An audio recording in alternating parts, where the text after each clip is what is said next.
الله الذي خلق السماوات والأرض وما بينهما في 6 أيام. السلام علیکم ورحمۃ اللہ وبرکاتہ۔ امید ہے کہ آپ سب بخیر و عافیت ہوں گے۔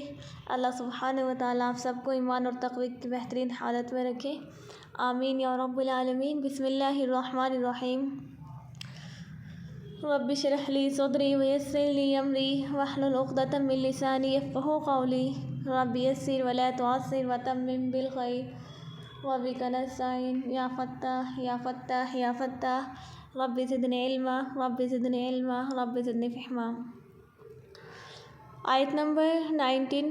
او کصیب من السماء فیہ، یا جیسا کہ زور سے برسے بارش آسمان سے، فیہ ظلمات، اور اس میں اندھیر ہو، ورعد اور گرج ہو، وبرق اور بجلی ہو، یجعلون اصابعہم فی آذانہم، وہ ڈالتے اپنی انگلیاں اپنے کانوں میں، من الصواعق، کڑک سے، حذر الموت، موت کے ڈر سے، واللہ محیط بالکافرین، اور اللہ تعالیٰ گھیرنے والا ہے کافروں کو۔ اندھیرے بھی ہوتے ہیں، اس میں گرج بھی ہوتی ہے، اس میں بجلی بھی ہوتی ہے۔ اور جب نبی صلی اللہ علیہ وسلم اور مسلمان مکہ تھے تو جتنی بھی صورتیں نازل کی گئی ان میں عقائد کی اصلاح کی گئی، عقیدے کو درست کروایا گیا، یعنی 3 چیزوں پہ فوکس تھا۔ مکہ میں 3 چیزوں پہ فوکس تھا: توحید، رسالت اور آخرت، ان پہ فوکس تھا۔ لیکن جب مدینہ منورہ میں تشریف لائے، اللہ سبحانہ و تعالیٰ نے تربیت کرنا شروع کر دی، اور پھر اللہ تعالیٰ نے احکامات نازل کرنا شروع کر دیے، اور وہ احکامات تھے سخت۔ شراب نہیں پینی، جہاد کرنا ہے۔ مکہ میں تو اللہ تعالیٰ کا حکم تھا کہ تم اپنے ہاتھوں کو روک لو، بند کر لو، جو بھی یہ کہیں آپ نے بدلے میں ان کو کچھ نہیں کہنا۔ لیکن جب مدینے میں گئے تو پھر اللہ تعالیٰ نے احکامات نازل کرنا شروع کیے۔ پہلے جنگ بدر ہوئی، پھر سال بعد جنگ احد میں مسلسل جہاد، مسلسل جنگیں اور مسلسل احکامات نازل ہو رہے تھے۔ اور پھر ان کو یہ عادت پڑی ہوئی تھی، بری عادت، جیسے کہ آج کل ہمارے اندر ہے، پھر عادت چھوڑنا بہت مشکل ہوتا ہے۔ اب یہ آیت ان کو مشکل لگ رہی تھی۔ اللہ تعالیٰ فرما رہے ہیں آسمان سے جو وحی نازل ہو رہی تھی وہ ان کو کڑک کی طرف لگ رہی تھی، وہ ان کو بجلی کی طرح لگ رہی تھی، وہ ان کو اندھیرے الگ لگ رہی تھی۔ اور پھر وہ ان احکامات سے پہلے کہ ہمیں عمل نہ کرنا پڑے کیا کہتے تھے؟ یجعلون اصابعہم فی آذانہم من الصواعق حذر الموت، وہ ڈالتے ہیں اپنی انگلیاں اپنے کانوں میں کڑک سے، موت کے ڈر سے۔ اپنے کانوں میں انگلیاں ڈال لیتے تھے کہ ہم نے تو سنا ہی نہیں ہے، ہم نے تو احکامات نہیں لیے۔ ان کو ڈر لگتا تھا۔ اور جہاد میں کیوں نہیں جاتے تھے؟ اس لیے کہ موت سے ڈر لگتا تھا کہ ہم وہاں جا کے مر جائیں گے۔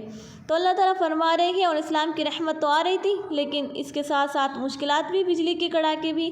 مشکل احکامات کو سن کر اپنی جانوں کے خوف سے اپنی انگلیاں کانوں میں ڈال لیتے کہ حق کی بات ہمیں سننی نہ پڑے۔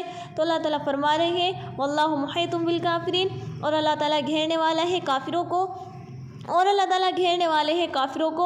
ہم اللہ سے بھاگ نہیں سکتے، ہم آزاد نہیں ہیں، ہم سبحانہ و تعالیٰ کی نظر میں ہیں۔ اتنی بڑی بات اللہ تعالیٰ دیکھ رہا ہے، اللہ تعالیٰ سے ڈر نہیں لگتا؟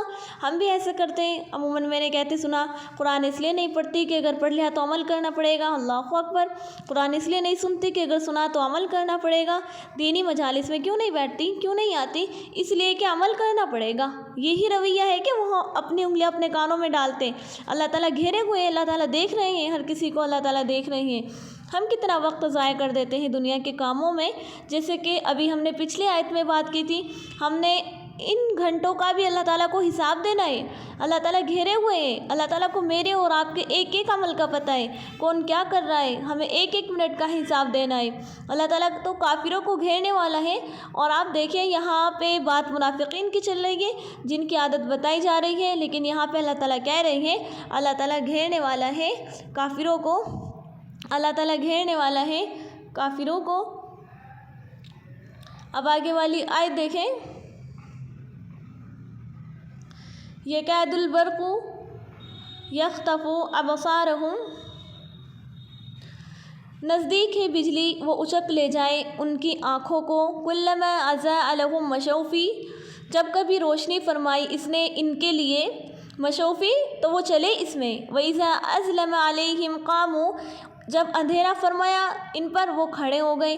وَلَوْ شَاءَ اللَّهُ لَذَهَبَ بِسَمْعِهِمْ وَأَبْصَارِهِمْ، اور اگر چاہے اللہ لے جائے ان کی سماعت کو، وَأَبْصَارِهِمْ، اور ان کی بصارت کو۔ إِنَّ اللَّهَ عَلَىٰ كُلِّ شَيْءٍ قَدِيرٌ، اور بے شک اللہ ہر چیز پر قادر ہے۔ دیکھیے نزدیک ہے بجلی ان کی نگاہیں اچک لے جائے۔ اللہ تعالیٰ کے احکامات جب نازل ہوتے ہیں وہ منافق ان پر عمل نہیں کرتے، وہ ان کو اگنور کرتے ہیں، پھر نزدیک ہے کہ ان کی بصارت ہی چھین لی جائے۔ اگلی بات پر قابل غور ہے، اللہ فرما رہے ہیں کلما اضاء لهم، جب کبھی اس نے روشنی فرمائی ان کے لیے تو وہ اس میں چلتے ہیں۔ عموماً ہمارا بھی یہی رویہ ہوتا ہے کہ جب احکامات آسان لگتے ہیں ہم ان پر عمل کرتے ہیں، جب احکامات ہمیں مشکل لگتے ہیں تو ہم ان کو چھوڑ دیتے ہیں۔ اسی طرح یہی رویہ یہاں پہ اللہ تعالیٰ ذکر فرما رہے ہیں، جب کبھی روشنی فرمائی اس نے ان کے لیے وہ اس روشنی پہ چل پڑے۔ آسان احکامات آئے کچھ دیر چل لیتے ہیں، ایمان والوں کے ساتھ نیک اعمال مل کر لیتے ہیں۔ وَإِذَا أَظْلَمَ عَلَيْهِمْ قَامُوا، اور جب اندھیرا فرمایا ان پر وہ کھڑے ہو گئے، اور پھر جب احکامات مشکل لگتے ہیں پھر کھڑے ہو جاتے ہیں، پھر وہ ان پر عمل نہیں کرتے۔ ہماری زندگیاں بھی ایسی ہی ہیں، جب حکم آسان لگا اس کو مان لیا، اور جب حکم مشکل لگا تو اس کو چھوڑ دیا۔ تو یہی بات یہاں پہ فرمائی جا رہی ہے کہ جب اچھے حالات ہوتے ہیں تو کچھ نہ کچھ عمل کر لیتے ہیں، اور جب اندھیرا چھا جاتا ہے مشکل کام آتے ہیں تو کھڑے ہو جاتے ہیں۔ اللہ تعالیٰ فرما رہے ہیں وَلَوْ شَاءَ اللَّهُ لَذَهَبَ بِسَمْعِهِمْ وَأَبْصَارِهِمْ، اور اگر چاہے اللہ تعالیٰ لے جائے ان کی سماعت کو اور ان کی بصارت کو۔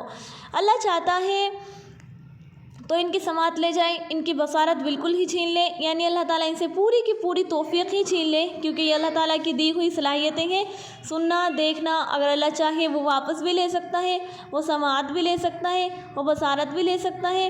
تو یہاں پہ ذکر ہے کہ اگر چاہے وہ لے جائے، اگر چاہے یعنی ابھی توبہ کا دروازہ کھلائے، اپنی حرکتوں سے باز آ جائے، اپنی عادت ٹھیک کر لو، اللہ کی رحمت ڈھانپ لے گی۔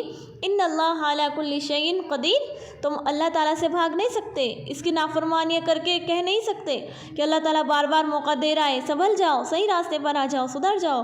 اللہ سبحانہ و تعالیٰ ہمیں احکامات پر عمل کرنے کی توفیق عطا فرمائے، آمین یا رب العالمین۔ جزاک اللہ خیرا کثیرا۔